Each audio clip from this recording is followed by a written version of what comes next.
Welcome to Full PreFrontal, the show that exposes the mysteries of executive function.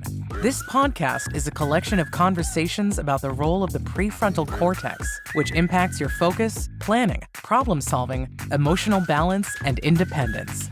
So join us as we explore executive function and the science of learning. And now, here's your host, the founder of EXQ, Sucheta Kamath.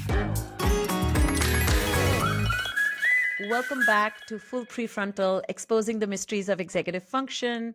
I'm your host, Sucheta Kamath, and every week we talk about interesting topics pertinent to personal self-management, helping children, adolescent, and even young adults to manage their goals, manage their mission, and most importantly, how do we all persist towards our goals through passage of time, through arduous roadblocks that we encounter on everyday basis.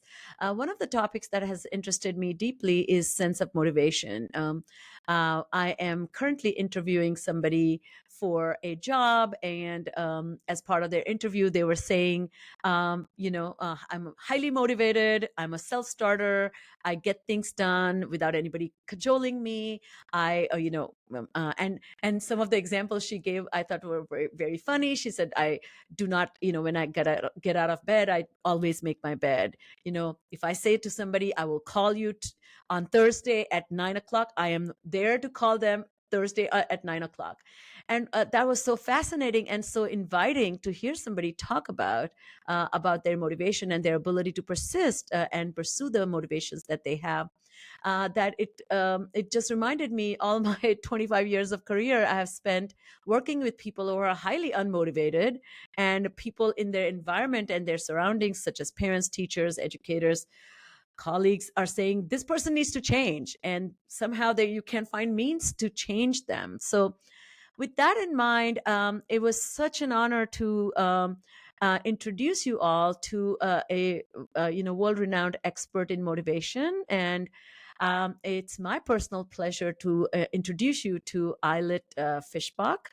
She is the Jeffrey Breckenridge Keller Professor of Behavioral Science and Marketing at the University of Chicago, Booth School of Business, and the author of Get It Done: Surprising Lessons from the Science of Motivation.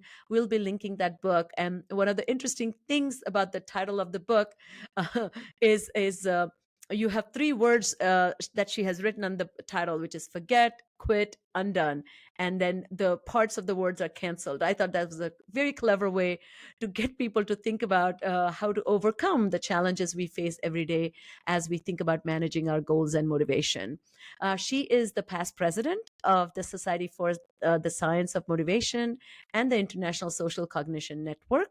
She's an expert on motivation and decision making. Dr. Fishbach's groundbreaking research on human motivation has won the Society of Experimental Psychologists Best Dissertation Award and Career Trajectory Award and Fulbright Educational Foundation Award. She is a celebrated speaker, author. Her articles can be read many, many places, and she is highly influential in helping us think about our own understanding or lack thereof of motivation and our ways of improving our lives. So welcome to the podcast. How are you today? Wow, thank you, Sucheta. That was a wonderful introduction. I feel like I should quit now. And I'm well. I'm very happy to be here today. Well, for starters, I thought I often ask my guests about their executive function. Executive function, as you know, entails adaptive flexibility, goal assessment, intentional focus, goal-directed persistence. In short, executive function is the CEO of the brain that governs or gives order to the rest of the brain to get things done and achieve what it wants. So for starters, I was wondering if you could share when you were younger as a child, maybe elementary, middle school, or high school, how were your own executive function skills? And did you gain any insight about your own intentions about learning and figuring out your ways at an early age or later on in your life? That's an interesting question. I don't think that I really paid any attention to executive education or being a good student until college, really. Really? I was okay. Uh, but first, I grew up in Israel, in a community that is very different than where I am now. So it was a small community, a socialist community where we worked the land and had farming and animals and so on. So education was not that much of a center of anybody's life.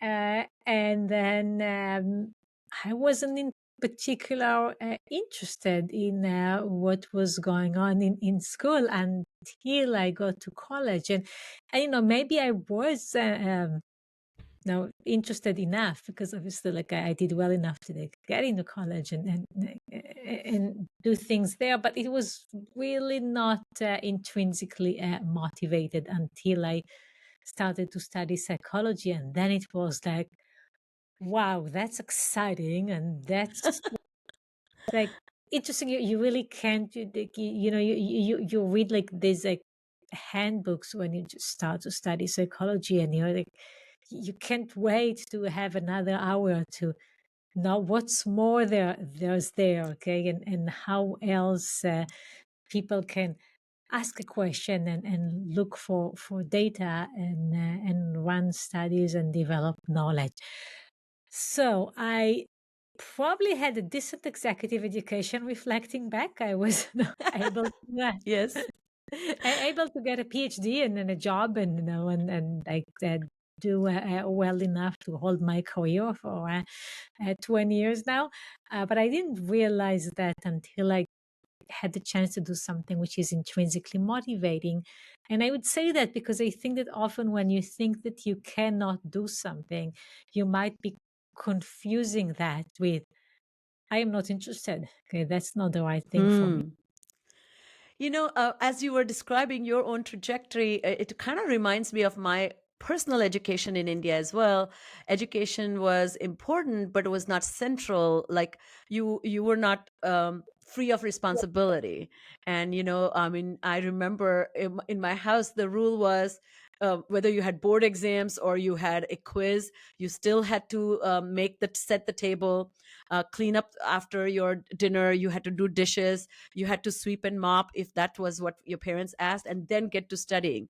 So now what I find, children parents are feeding their children because the kids are studying for a test.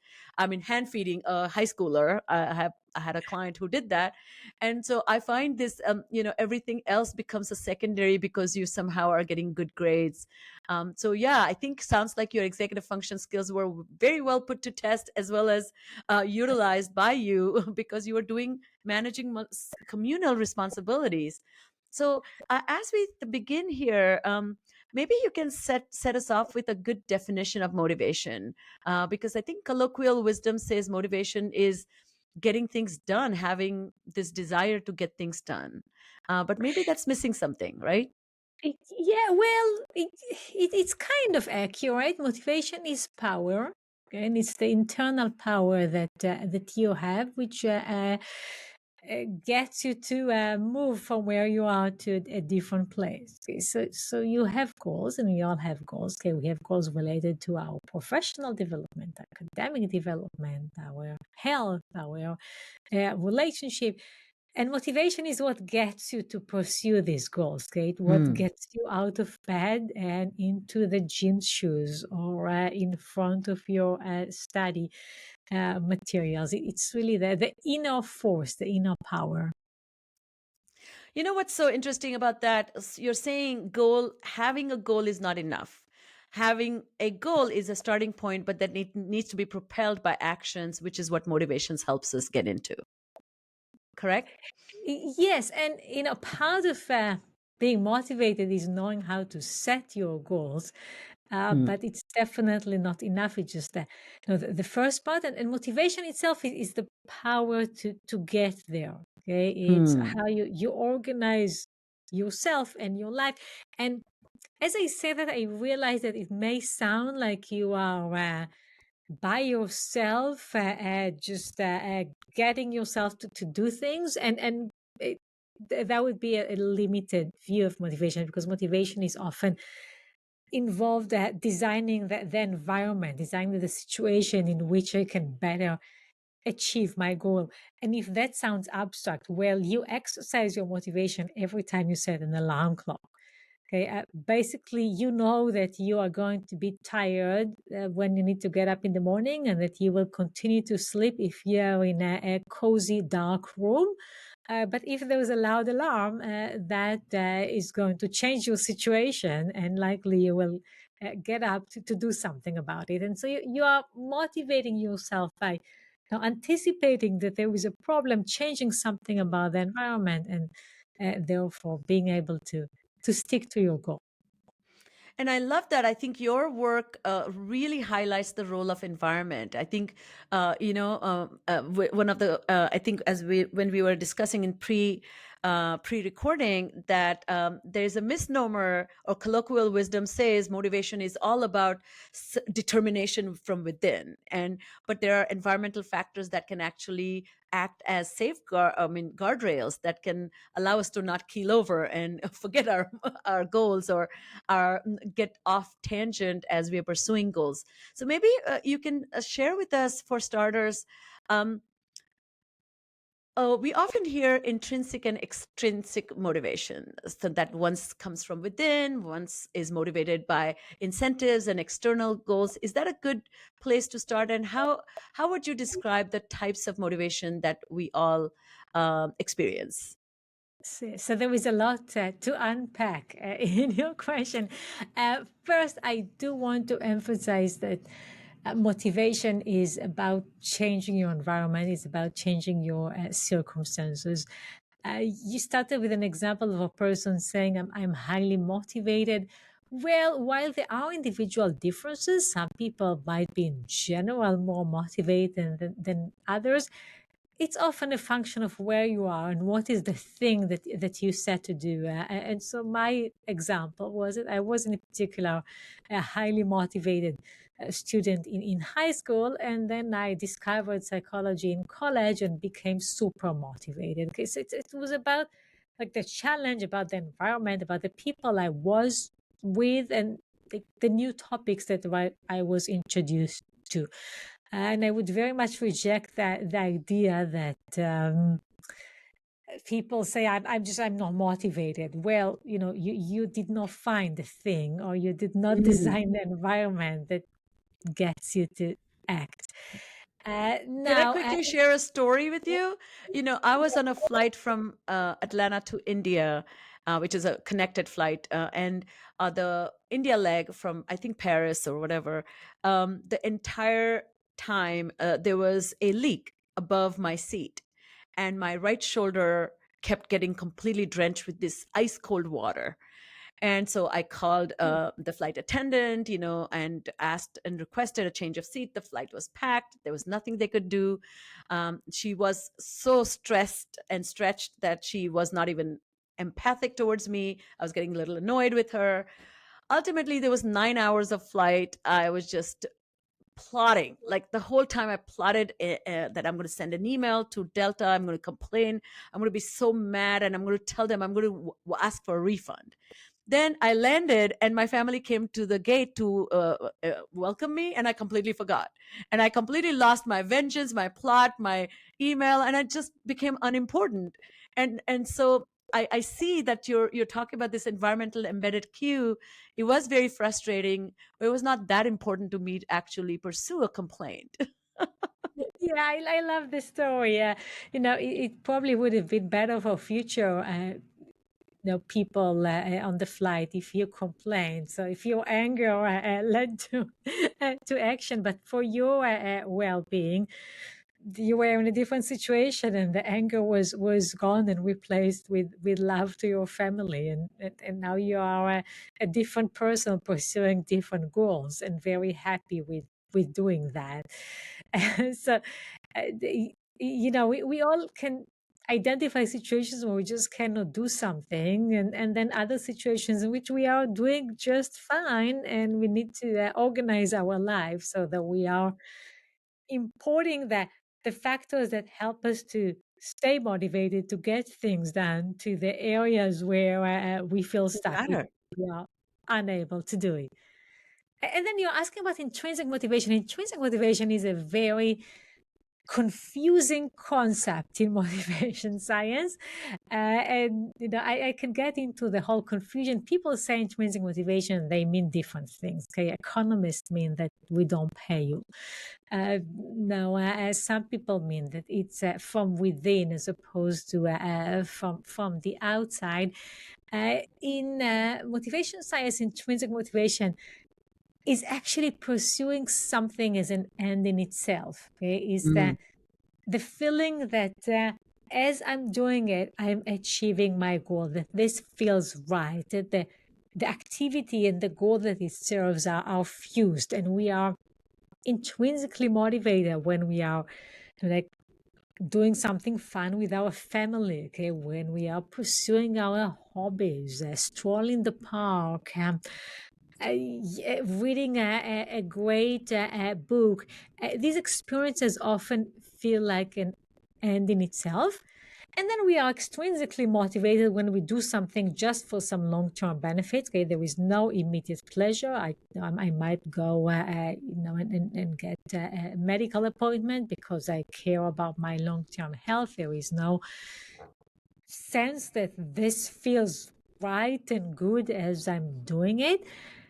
And then you have everything that's in between. Okay, so your exercise, morning exercise, does this feel like an end in itself, or more like something that you pull through it so that you have the long-term benefits? Your work, okay, are you excited to do your job? Are you one of these people that by the end of the Mm. day they had another 15 minutes to finish what they have started? Or are you one of those people who just can't wait for work to be over so that you can do something else? There is some in between. Okay, you can be more or less intrinsically motivated. You can more or less enjoy the thing, okay, or feel that it's right. Okay, I'm feeling that as you pursue the activity, you're achieving something, you are developing, you are learning, you are relaxing. Okay, whatever it is that you are trying to achieve, it happens as you pursue the action. You know, this is really, really helpful because I think take examples of clinicians, therapists, and teachers, educators, parents who are tasked to help people get on board doing things that the person you're working with doesn't want to or is struggling.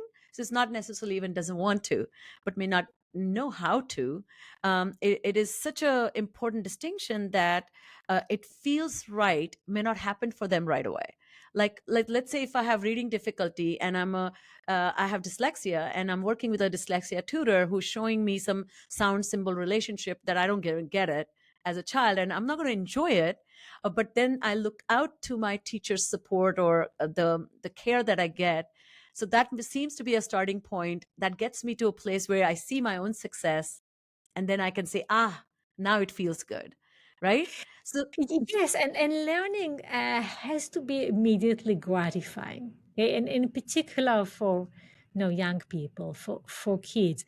We basically explore a few ways of making learning intrinsically motivated.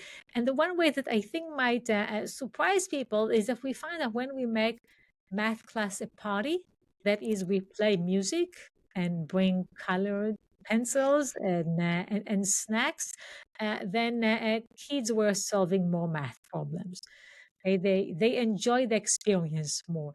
Now, I think that people find it confusing because, in a way, we brought some external things to the experience. mm, Okay?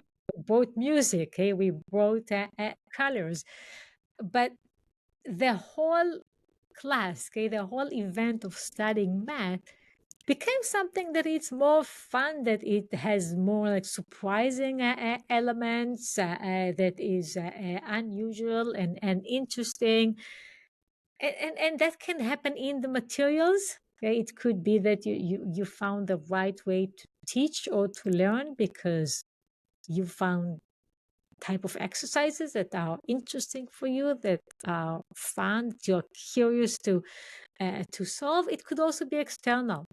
Okay, you do your homework or your tutor appointment in the most pleasant experience. There is lots of stimuli around you that make you feel in the zone, okay, make you feel like this is right. The other way to think about how to bring intrinsic motivation to something that might not feel right, might not feel good, is to have people realize that sometimes it takes a bit of practice for something to feel good. Okay? And if you haven't been running for a while and you go on a jog, your body might hurt. Okay, but it's okay if you do this a couple of times, because then you will enjoy running the way you may have enjoyed it back at the time. We looked at this in a study with Caitlin Woolley, by the way. Also, the previous study was with her, with teaching people improv. Okay? And we worked with the Second City, which is an improvisation club here at the city of Chicago. And basically, we invited people who were very new to improvisation to feel uncomfortable. Okay? We told them, your goal when you do this exercise is to feel uncomfortable. And what happened is that the discomfort that they would have experienced in any event, because if you have not done improvisation before and you're just trying it, it really pushes your limits as a person. Okay? You really feel awkward about your body and what you say and how you move. If you think about this as the goal, okay, my immediate goal today is to feel uncomfortable. Then when you feel uncomfortable, it's a sign that this is working. Okay, and you might be able to persist a little bit until it actually feels more comfortable. Yes. Yeah, this is what we found. Like when people had the immediate goal to feel uncomfortable, they wanted to do it more, so that eventually they felt more comfortable. That's again, I think, is also another counterintuitive process. We think anything that challenges us should not challenge us. Then we wouldn't grow. And so it's such a good example that converting your discomfort into comfort requires you to engage with it, challenge yourself, and then once you are less confused or a process becomes more transparent, that automatically evaporates in a way. So that's pretty neat as well. I think the other question that I had, that that there are two motivational process that you were describing, if I'm correct here, that outcome focused motivation versus process focused motivation. Can you maybe help our audience understand a little bit about these dimensions actualize themselves differently based on the circumstances, and there are ways to you have designed clever ways to measure that, how people how do you measure in experimental ways how motivated people are?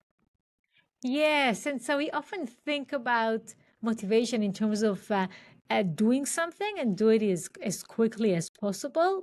But other times we think about it in terms of applying yourself and your standards of performance, right? And so it's important to do something. It's also important to do it right. Yes. And these are different dimensions of motivation. Sometimes they are aligned, like the runner that finishes the race first was obviously highly motivated to walk as quickly as possible, literally here. Yes. And also that defined high standard of performance. But a student who's finishing the exercise very quickly might compromise the quality, right? And so you might say, well, for doing your homework, the motivation to finish it as quickly as possible is not what we are looking for. Okay, we want you to have high motivation to apply yourself, to have a high performance out of. And when we measure motivation, we really pay attention to these different dimensions. One one way that Rima Tuatulari and I looked at it was looking at what happened when people were approaching the end of the goal, when they were about to reach the goal.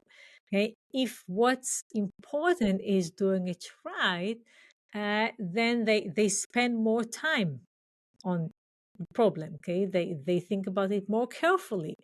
Okay, if what's important is to finish it as quickly as possible, then they spend less time. What we actually found, we gave people a series of problems to solve, and what we found is that as they reached the end, they were taking shorter breaks between each two problems. Okay? So they were more eager to get this done by taking shorter breaks, but they actually, on the very last couple of problems, spend more time getting it right, because we know that the motivation to do something right, not to cut corner, increases also as you're about to reach your goal. I would say that in the context of now education, we often need to pay attention to the motivation to do it right much more than speed. Okay, and whether the person Yes. took breaks and whether they were daydreaming a bit. No, maybe because I am sometimes slow, and I have like 2 out of 3 kids that tend to take their time and be slow. I learned that it really doesn't matter. Okay, you can take more time. Okay, but your performance standards should be high. Okay, you should try to apply yourself, not to cut corners. I think this so resounds with me that take example of children doing homework. So if the parents promise them that, yeah, you can, play your video game for 30 minutes, you can see them whizzing through the homework while they have made a lot of mistakes. And so I think the parents find this difficult. Like, how do I make them do it well and do it, and then get it done as quickly as they want it done, so they have time to play the video game. So I feel like this some of the interesting observations you have made, maybe you can talk about that. Getting started is one aspect of motivation that operates differently versus the middle slump. When we are in the middle of pursuing a goal, we kind of lose our thunder, get bored, get tired, and then we pick up the steam again, as you just gave example of seeing the end in sight. People begin to pay greater attention to the quality of outcome. So what was comforting about all that is it's a human nature. So it was very comforting that it's not just me. But I also am very curious. It's so difficult when it's not you that's involved in it. When you're in charge of other people's motivation, how can somebody? So maybe I'm asking complicated, multi-layered question here, but if can you talk us a little bit about these motivation landmarks influence the way we behave in the task completion differently, and how can people who support children make use of that understanding to influence the outcomes? So, the simple answer is that the same way you motivate yourself, you can motivate others. Okay, the strategies are very similar. If you know that you cannot stick to a work task that is boring, that is uninspiring, that you do with people that you don't appreciate, then you should not expect your child to be able to work on a homework Yes. assignment that is boring for them, right? That you fail to make into a process of discovery and a process of development and a process of reassuring the child's strength. They just won't work. But beyond that, the very Such general, an simple important. answer. Yes. Yeah, let's talk about like the middle problem, basically. So we have like beginning, middle, and end, and we see that people are more motivated at the beginning and the end than in the middle. One of the cleverest studies that Rima Tuatulari, who was back then my student, and I did, she's now faculty at Northwestern, was giving people a pair of scissors and a bunch of I thought that was shapes great. on a piece of paper, okay? And what they need to do is just carefully cut these shapes, have many arrows by the order that we told them to do so. And so they are doing a great job on the first couple of shapes. The last one is also pretty good. They are literally cutting corners in the middle. Okay, that is the shape in the middle had no corners. Okay, uh, now if you think about it, we are excited when we start on something. We are excited when we are about to finish. If there is a clear end, okay? Sometimes we are not excited because we don't see this ever ending. But if there is a finish line, we are again excited and willing to work. If the middle is very long, that feels pointless. It's hard to feel like we are making progress. We lose our motivation to do it, and we lose our motivation to do it right. Now, when applying it to other people, their goals should probably have short middles. Okay, and of course, it depends on the child's developmental stage, but maybe 1 hour of homework has a middle that is just too long.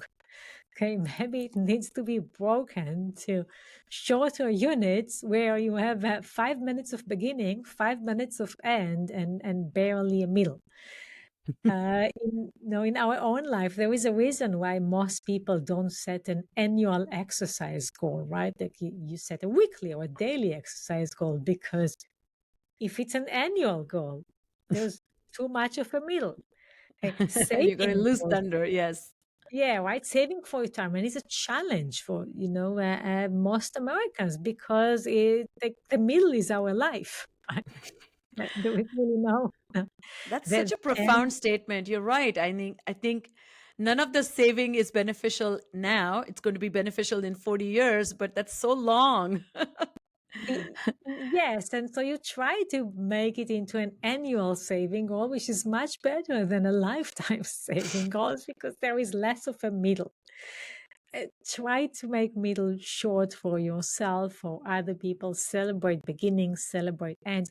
Often you do it just by breaking a goal into two sub goals, right? So, homework is a good example, because there is always homework, but how you structure this, how you think about like this goal can be on an hourly basis, a daily basis, a weekly, and so on. No, and that's another point that you also make in the book, is that the middle is so psychologically strenuous, and also literally strenuous, because it's been a while you have been at it. You also talk about then progress monitoring. That I loved the that you were talking about. Working towards accomplishing certain parts of your large sprawling task, going towards the 50% point, you can have a different internal dialogue.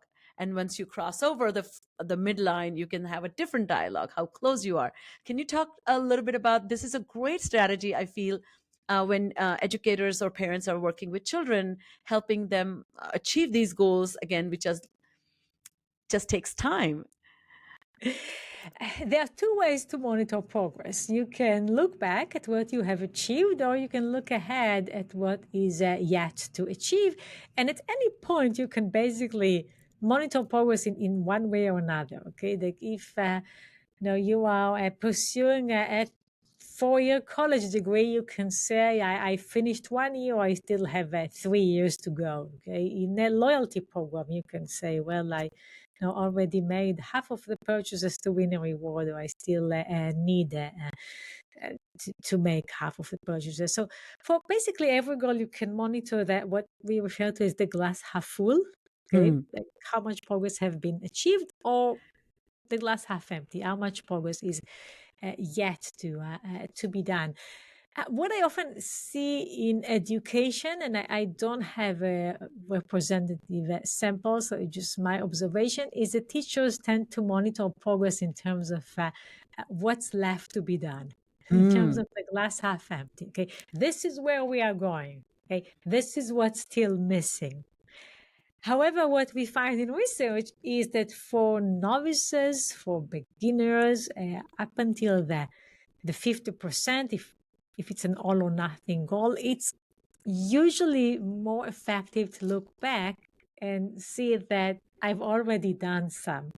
Okay, so instead of looking ahead and say I still have to do 90% of the work, look back and say I already done 10% of the work. The reason that this is often more effective is that when we look back, we learn that we can do it. Okay, when we think about what we accomplished in the past, that increases our confidence and therefore our commitment. And novices, beginners are uncommitted. Okay, which is why when they see what they have achieved, they say, well, I guess I can do it better than I expected. I guess that this is working.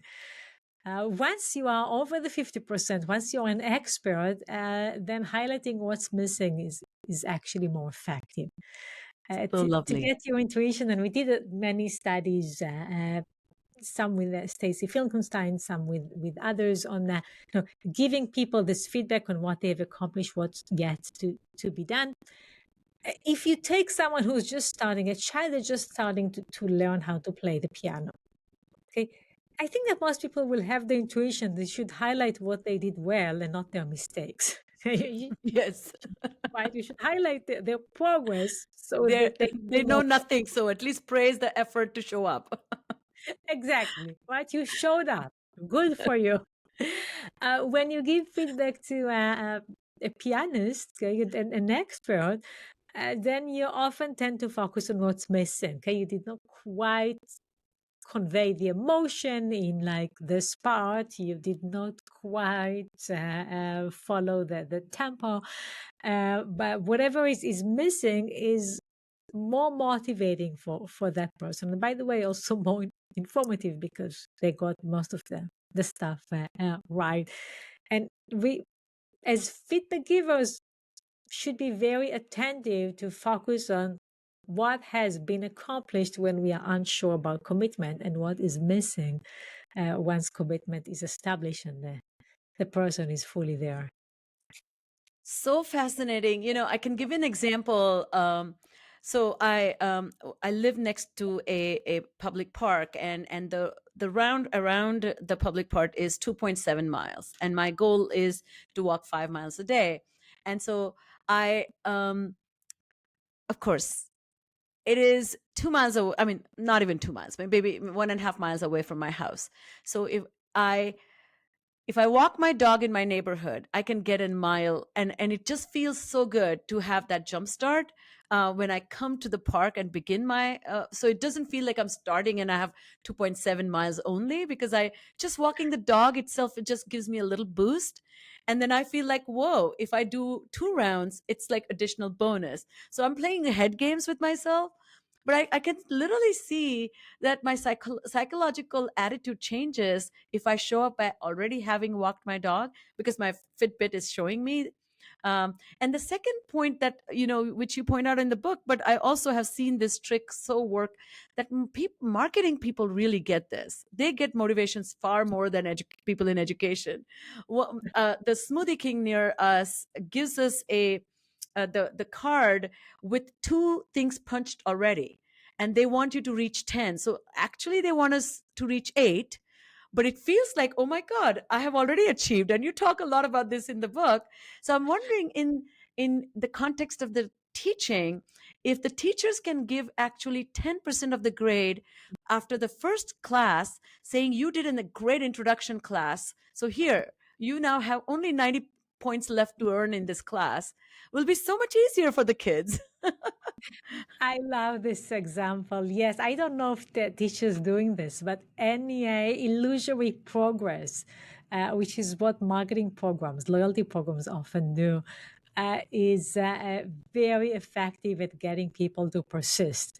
Okay, you've been already doing that. Okay, and so keep going. Okay, don't lose your streak. Okay, you're already in it, which is a fun way to kind of trick ourselves to think that we are already doing something so that we will feel more committed.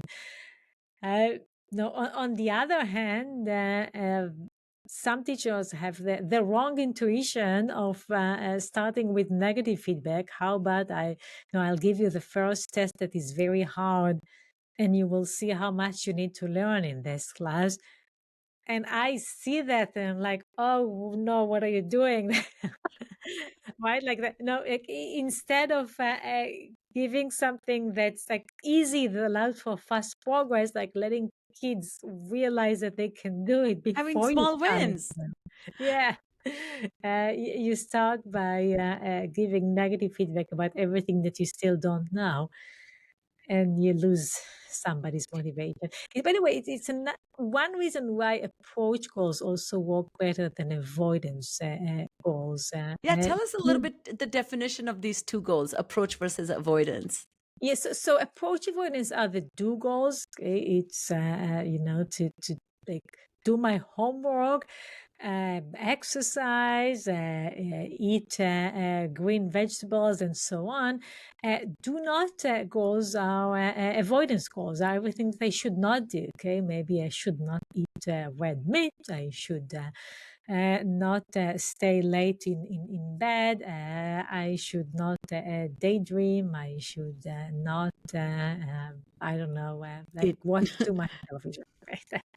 Eat the whole cake. Yeah, right. Now, there are a few problems with avoidance goals. Okay. First, how do you know that you are successful? Well, you ask yourself, am I doing it? And by that, you bring this to mind. So it's like easy to show this with thought suppression. Okay, you try not to think about your ex. How do you know that you're successful at not thinking about your ex? You ask yourself, "Am I thinking about my ex?" Well, now Yes. you do, right? Isn't that the white bear problem? Exactly, it's the white, yeah, it's Dan Wagner's white bear problem. But it's also like you ask yourself, like, am I successful cutting down on the red meat or on the TV? And now you're thinking about the foods and activities that you should not be doing. With kids, we see that also with adults, but even more with kids, with adolescents, that avoidance goals elicit reactance. So we all sometimes want to do something just because we are not allowed to do it. And with adolescents, that is spiking.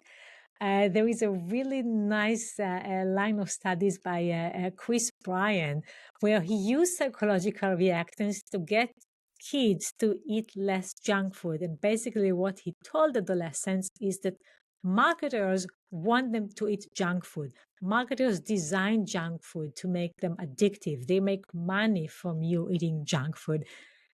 Now, that adolescent that reads that is reacting, okay? Like if they want me to do it, then I don't want to do it. Yes. And they were eating less junk food so that they are not going to play into this marketing ploy. We see that avoidance goals often are the goals that kids reject. Okay? That kids say, I don't want to do it. I don't want you to tell me what not to do. It's much better if you recommend what I should do. And then the last thing is that avoidance goals are less intrinsically motivated. It's just not very exciting to cut down on your TV. Okay, Exactly. it's much more exciting to walk your dog. Okay, which would mean that you are cutting down on TV because you're outside walking your dog. So true. So one quick question about that. So, I see these kinds of mental hacks. I'm doing a little fake out with myself, instead of telling myself, um, because then it becomes avoidance, don't watch TV. I'm saying, just go out, take your dog out. This is such a good self-discovery process with children when they don't have this metacognitive understanding about how they don't think about their thinking. They may not even know, can I influence by telling them how to convert an avoidance goal into a approach goal? Would that work in a similar way, like you were talking about in other places, how whatever works for us works for children as well? Yes. Well, what I meant is that whatever we apply on ourselves, we can apply for others. Okay. So Yeah, that's what I given meant. that I Sorry. set approach goals for myself, I should also realize that I should set approach goals for my son who's 10-year-old. But you're asking a really important question, which is how much we can teach children motivation, how much we can teach them to motivate themselves. There is very little data on that. Um, we know that self-control takes time to develop. It develops with age. So clearly, a 10-year-old has better self-control than a 5-year-old, and less self-control and probably general ability to motivate themselves than a 15-year-old. There is a general increase, but we know that it's still something that is being developed into the early 20s.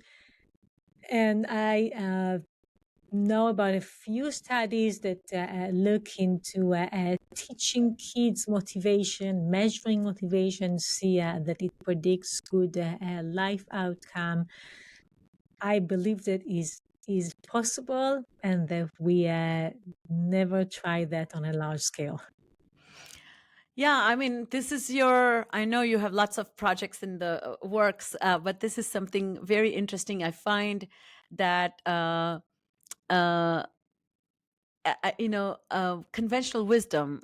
For example, my mother, who is 80 years old, she lives with us, and one of the we make fun of it now, but she used to kind of use this tactic on three of us. We, my older brother, younger brother, and myself, and she say, make your bed. People will say you are so amazing at making bed, and then she'll say, eat your broccoli. I mean, we didn't have broccoli in India, but karela, which is the worst vegetable you can ever eat. And she said, eat it. People will think you're the best karela eater.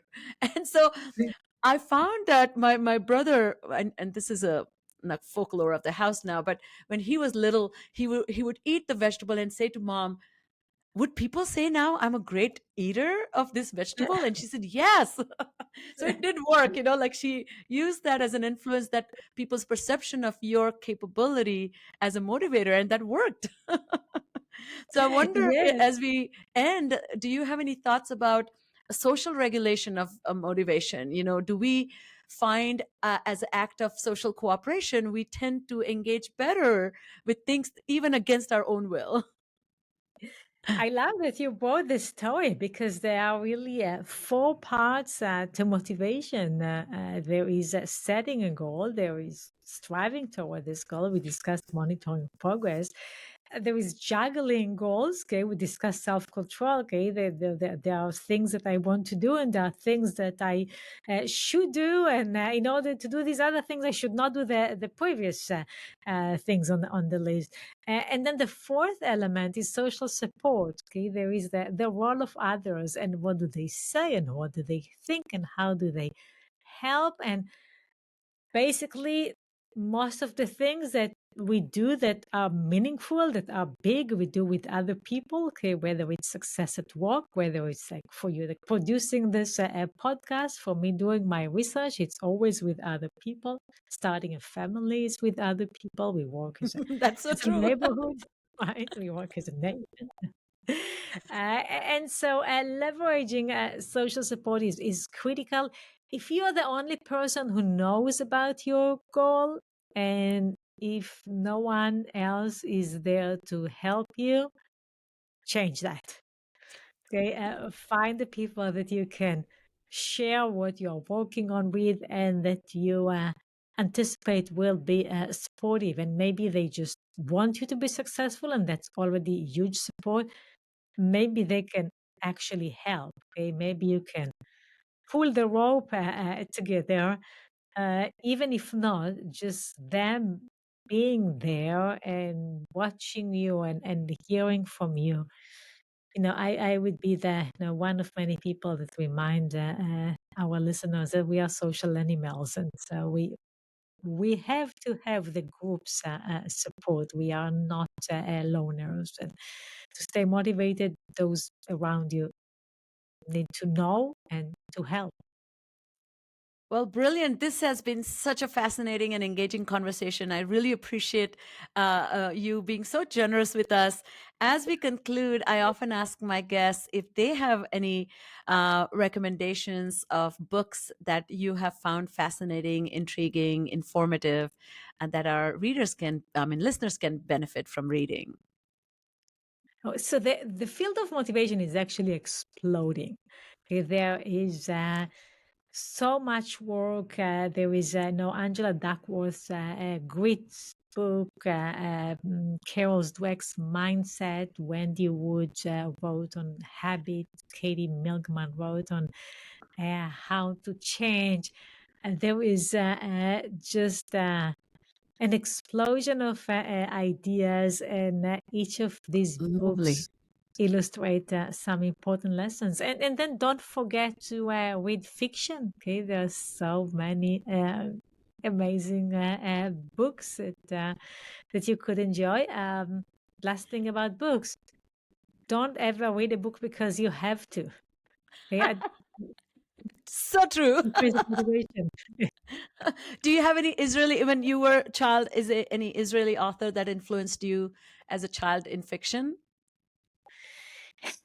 Yeah, I love to go back and think. I bet they do. I actually recently, she's not Israeli, she's Italian. But I was watching My Brilliant Friend, and that reminded me when I read these books by Elena Ferrante the first time, and how much I resonated with them, because she writes about women's friendship, and about growing up in a place that is poor, that is non-academic, and then how the society, the people around you influence your pursuit, including your professional and academic pursuit. So I would say that influenced me a lot when it came out, but it still wasn't quite my childhood. It was later than that.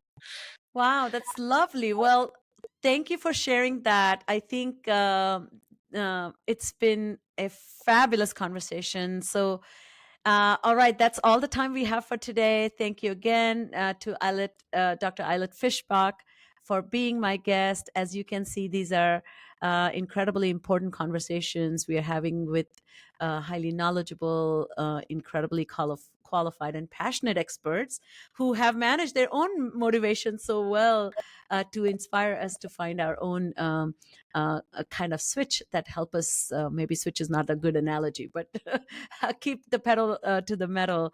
And so, lastly, as we close out, definitely subscribe to Full Prefrontal using your favorite listening app. Share the episode with as many people as you can, and reach out to us if you have any questions. So once again, thank you, Dr.